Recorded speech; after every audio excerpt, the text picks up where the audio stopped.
कौन पढ़ाएगा और क्या पढ़ाएगा के साथ किसको पढ़ाएगा ये भी तो आना चाहिए। तो किसको पढ़ाएगा, इन्होंने एक मास्टर स्ट्रोक खेला। पहले ही एडमिशन में इम्प्लीमेंटेशन रिजर्वेशन पॉलिसी का बिल्कुल ठीक नहीं था। तो पढ़ाने से अलग जब टीचर हो जाएगा, स्टूडेंट अपने आप को खुद पढ़ाएगा या ऑनलाइन पढ़ लेगा, तो क्या गुणवत्ता रह जाएगी हमारे देश की। ये देशद्रोही काम नहीं है तो इसको क्या कह सकते हैं। अगर 100% अगर इंटरव्यू का वेटेज होगा तो इंटरव्यू की कमेटी जो सिलेक्शन कमेटी मनमानी करेगी। अगर शिक्षा इतनी महंगी हो जाएगी, प्राइवेट हाथों में चली जाएगी, तो फिर जाहिर है कि जो मार्जिनलाइज सेक्शन के बच्चे हैं वो बिल्कुल नहीं आ पाएंगे। और यही हो रहा है। क्या शिक्षा नीति का मतलब मकसद ये है कि अमीर और अमीर हो जाए और गरीब पूरी तरह से कुएं में डाल दिया जाए? क्या हम चाह रहे हैं कि हमारा एजुकेशन प्राइवेटाइज हो जाए? फिर कैसे आम जनता पढ़ पाएगी? क्या हम चाहते हैं कि हमारा एजुकेशन कॉर्पोरेटाइज हो जाए? हजारों सालों से कास्ट सिस्टम की वजह से, पेट्रियार्की की वजह से, फ्यूडलिज्म की वजह से जो हालात है, हमारा देश डेमोक्रेसी नहीं कहलाया जा सकता।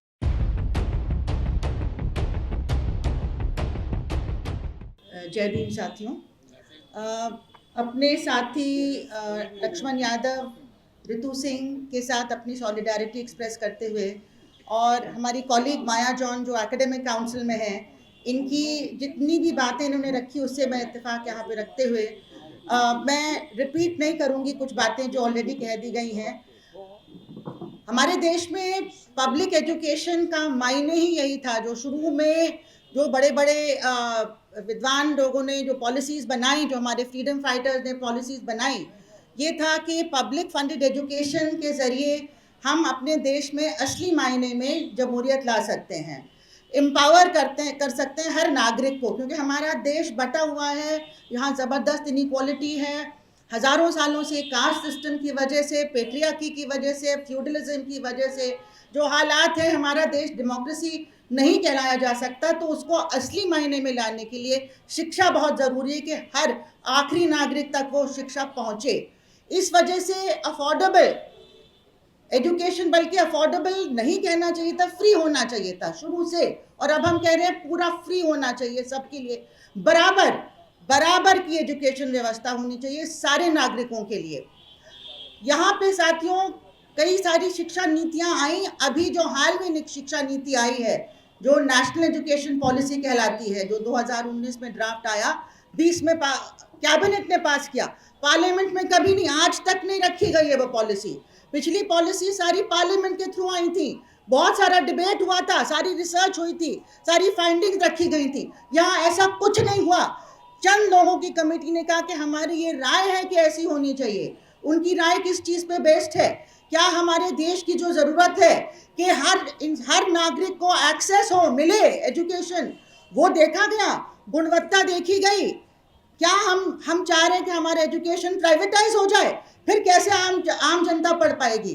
क्या हम चाहते हैं कि हमारा एजुकेशन कॉर्पोरेटाइज हो जाए, वहाँ पे कोई डेमोक्रेसी ना रहे, सोचने की आज़ादी ना रहे, कोई डेमोक्रेटिक प्रोसीजर्स नहीं रहे? तो फिर हमारे टीचर अगर आज़ाद सोच के नहीं बन पाएंगे तो स्टूडेंट को कैसे ऐसे नागरिक बनाएंगे जो क्रिटिक कर सकते हैं, जो आज़ाद तरीके से अपनी बात को रख सकते हैं, जो मुद्दों को समझ सकते हैं और समाज में परिवर्तन ला सकते हैं। क्या शिक्षा नीति का मतलब मकसद ये है कि अमीर और अमीर हो जाए और गरीब पूरी तरह से कुएं में डाल दिया जाए? नहीं साथियों। तो ये पूरा एक जो रिवर्स आइडिया है, कभी भी किसी शिक्षा नीति का मकसद ये नहीं हुआ, लेकिन इस शिक्षा नीति से यही निकल के आ रहा है। शिक्षा नीति में शुरू से ही हमारी बहुत क्रिटिसिज्म थी। शुरू से ही हमने देखा कि जो हमारा कॉन्स्टिट्यूशनल कमिटमेंट है रिजर्वेशन का, बजाय कि उसको और ज़्यादा मजबूत किया जाए, क्योंकि वो ठीक से हमारे देश में इम्प्लीमेंट नहीं हो रहा है। हमारी यूनिवर्सिटीज़ में रिप्रेजेंटेशन ना के बराबर है SC ST OBC का। जब OBC रिजर्वेशन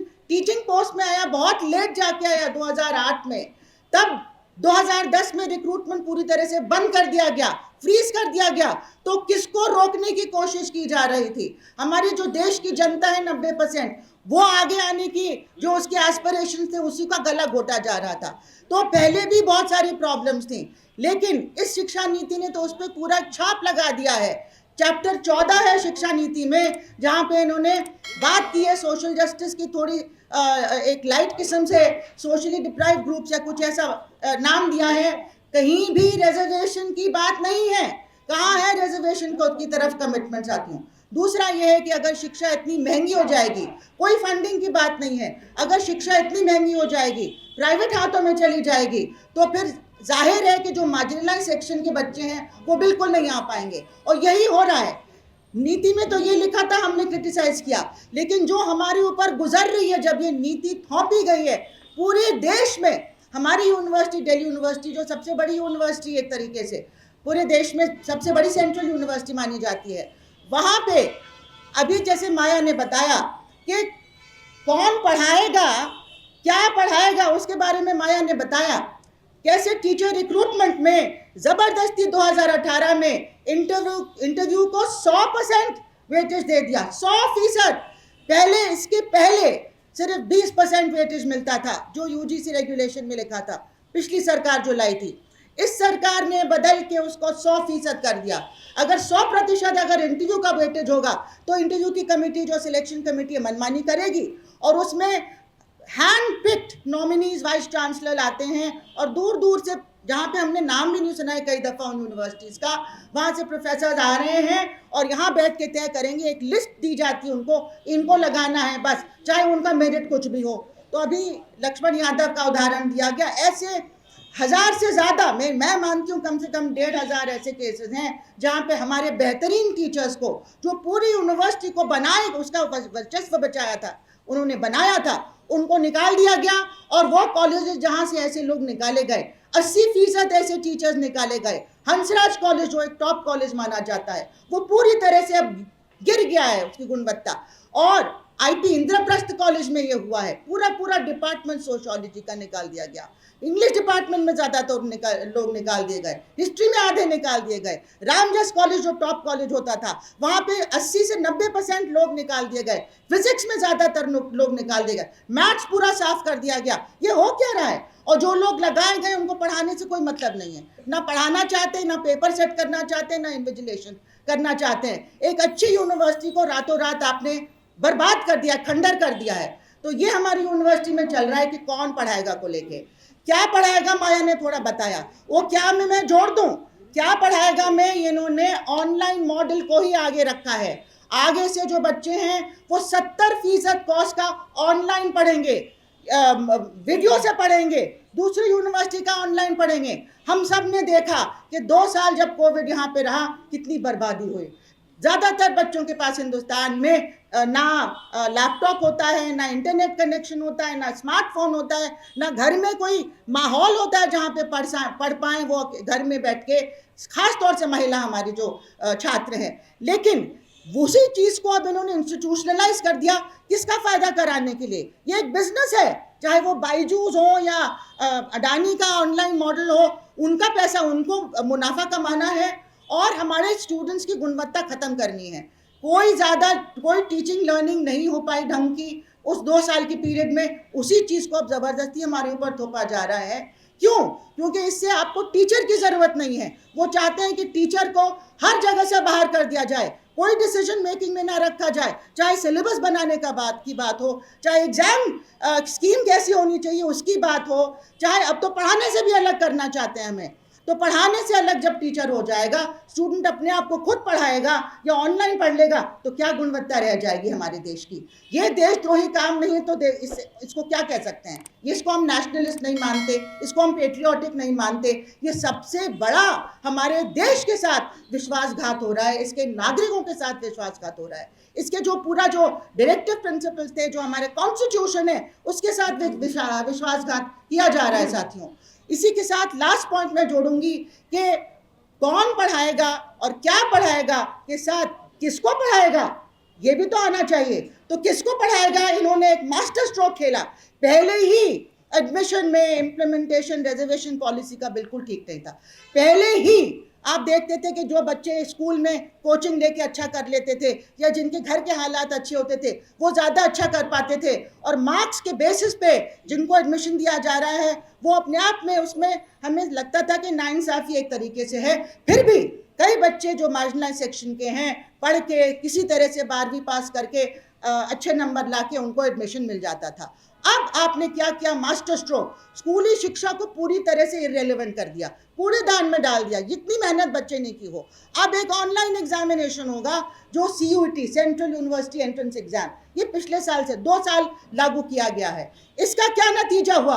आप देखते हैं कि गांव के बच्चे और शहर के भी जो गरीब बच्चे हैं और मार्जिनलाइज सेक्शन के बच्चे हैं, वो ऑनलाइन सिस्टम से इतना वाकिफ नहीं है, उनको वो ट्रेनिंग नहीं मिलती, उनके घर में नहीं होते हैं लैपटॉप, कंप्यूटर और इंटरनेट कनेक्टिविटी वगैरह वगैरह। उन्होंने उस एग्जाम में जाने से ही घबरा गए। बहुत सारे बच्चों ने फॉर्म नहीं भरा, और जितने बच्चों ने फॉर्म भरा उसमें से कम आधे बच्चों ने एग्जाम दिया नहीं, वो घबरा गए, नहीं दे पाए। पहले से आपने एक फिल्टर लगा दिया। उसके बाद जो लोग एग्जाम देने गए भी, उसमें जो कोचिंग में जा सकते हैं, जो ऊंची फीस दे के कोचिंग में जा सकते हैं, जो पूरा एक माफिया की तरह इंडस्ट्री यहाँ पे हमारे देश में चल रहा है, वही आगे आ पाए, वही कर पाए। अच्छा, तीसरा कि जितनी महिलाएं हैं इतनी कम होगी तादाद। हमारी यूनिवर्सिटी में कम से कम 30% कटौती हुई है महिला स्टूडेंट्स के एडमिशन में, क्योंकि माँ बाप उनकी कोचिंग के लिए, उनकी पढ़ाई के लिए इतना पैसा नहीं खर्च करना चाहते हैं जैसे वो अपने बेटों के लिए शायद करें। ये एक रियलिटी हमारे देश में है, तो वो भी पीछे रह गए। और एक और बात जो हुई है इसके बाद, कि जिस तरह से हमारे जो पूरा एग्जाम का सिलेबस है वो बेस्ड है CBSE पे, वो CBSE पे बेस होने की वजह से स्टेट बोर्ड्स के जितने बच्चे थे वो बिल्कुल क्लियर नहीं कर पाए। मैंने देखा अपने कॉलेज में, मैं सेंट स्टीवेंस कॉलेज में पढ़ाती हूँ, कि जो जनरल अनरिजर्व कैटेगरी के बच्चे आए, रिजर्व कैटेगरी हमारे यहाँ क्रिश्चियंस होते हैं, वो आए तो उसमें ना साउथ का एक बच्चा था, ना वेस्ट बंगाल का एक भी बच्चा था, ना उड़िया एक बच्चा था, ना नॉर्थ ईस्ट का। सिर्फ 3 स्टेट से यहाँ पे आए, Rajasthan, UP and Haryana, 3 states के बच्चे आए। पूरी डाइवर्सिटी हमारी सेंट्रल यूनिवर्सिटी की खत्म कर दी गई, जो बहुत ज़रूरी होता है हमारे स्टूडेंट्स के लिए।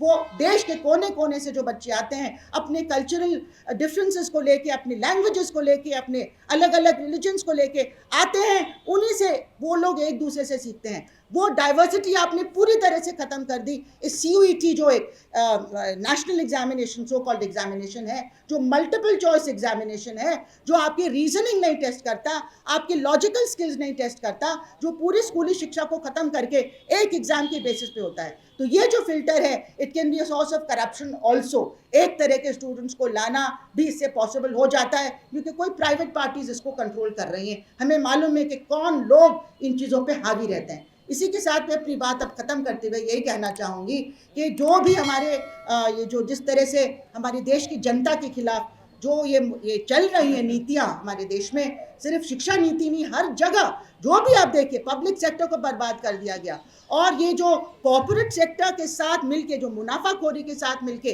कम्युनलाइजेशन, सैफ्रनाइजेशन और ये फैशिस्ट तरीका के हम किसी को बोलने नहीं देंगे। अभी एक कमेटी खड़ी की है यूनिवर्सिटी में कि सोशल मीडिया पे एम्प्लॉयज़ क्या लिख सकते हैं, उसको वो रेगुलेट करेगी कि क्या आपके ऊपर, मतलब हमको अब सोशल मीडिया में अपनी बात कहना भी मुश्किल हो जाएगा। तो ये तो पूरा फैशिज्म आ गया ना हमारे देश में, और पूरे यूनिवर्सिटी को एक शाखा में तब्दील कर दिया गया है। एक हिंदू स्टडी सेंटर खोला, चलो स्टडी आप कर लो हिंदुज़म भी, हालांकि उसको मिसयूज़ किया जा सकता है।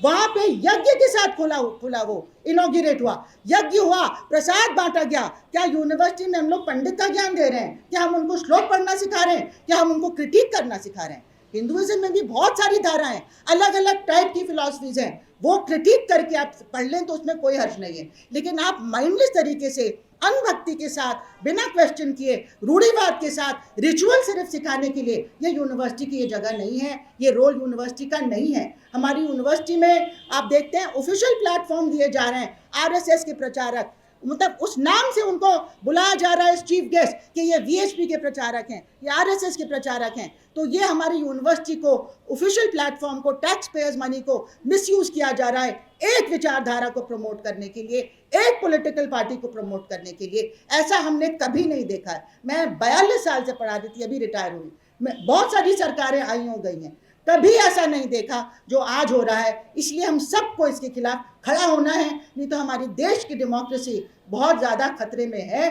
इस चीज़ को लेके और भी बहुत सारी वजह हैं, लेकिन ये भी एक वजह है कि शिक्षा प्रणाली पूरी तरह से ख़त्म की जा रही है। थैंक यू, बहुत बहुत धन्यवाद।